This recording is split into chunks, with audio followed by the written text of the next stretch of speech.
તક્ષેશ્વર મહાદેવની જય. હું બંસીલાલ ધ્રુવ.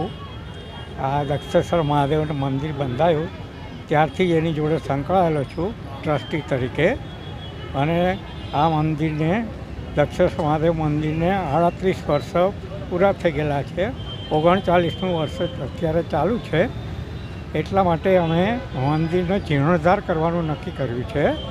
અને આપ સૌ ભક્તોના સાથ સહકારથી આ જીર્ણોદ્ધારનું કામ જે એક મોટું કામ ઉપાડેલું છે અમે લોકોએ સર્વ ટ્રસ્ટી મંડળોએ તે પાર પડશે એવી મને આશા છે. આ મંદિરનો જીર્ણોદ્ધાર 38 વર્ષ થઈ ગયા એટલે હવે અમે નક્કી કર્યું. અને આ લગભગ મને ખ્યાલ છે ત્યાં સુધી સાલગીરા શ્રાવણ સુદ 8મમાં આવે છે. 39મી મંદિરની સાલગીરા. તે વખતે તો મુખ્ય મંદિરનું કામકાજ પૂરું થઈ જશે એવી મને આશા છે. આપ સૌ ભક્તો એમાં ભંડોળ આપીને સાથ સહકાર આપશો એટલે કામ જલ્દીથી સારી રીતે થઈ જાય એવી મને આશા છે. આપ સૌનો આભાર.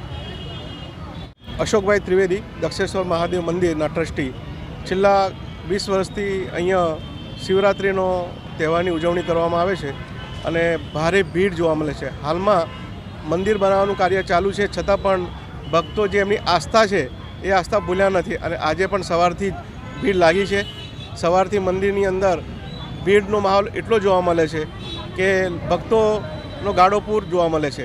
હાલમાં મંદિરનું નિર્માણ કરવાનું પણ ટ્રસ્ટે વિચાર્યું છે અને એનો જીર્ણોદ્ધારની પ્રક્રિયા ચાલુ છે. અને ટૂંક સમયની અંદર એટલે કે આ શિવરાત્રિનું પૂરું થશે એટલે મંદિરનું જીર્ણોદ્ધારની પ્રક્રિયા અમે ચાલુ કરી રહ્યા છીએ. અને મંદિરનું નિર્માણ લગભગ 1 વર્ષની અંદર અમે પૂર્ણ કરીશું. સર્વ ભક્તો અને જે પણ દાનવીર છે એ અમને ખૂબ સહકાર આપે છે. આભાર. આજે આ મંદિર કેટલા વર્ષોથી અહીંયા સ્થાપન થયું છે? લગભગ 39 વર્ષનું થયું. 50 વર્ષની ગણતરી 1985. આમાં વિશેષતા શું છે?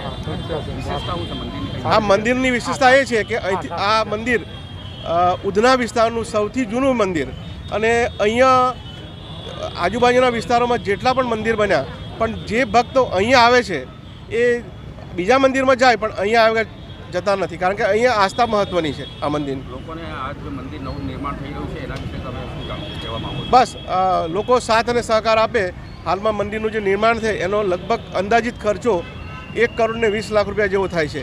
હાલમાં પણ મંદિરના જીર્ણોદ્ધાર માટે જે દાતાઓ છે ખૂબ જ મોટી સંખ્યામાં આગળ આવ્યા છે. અને આવનાર દિવસોમાં પણ અમને વિશ્વાસ છે કે આ મંદિરનું નિર્માણ જે છે એ નિર્માણ વિના વિઘ્ને અમે પૂર્ણ કરીશું.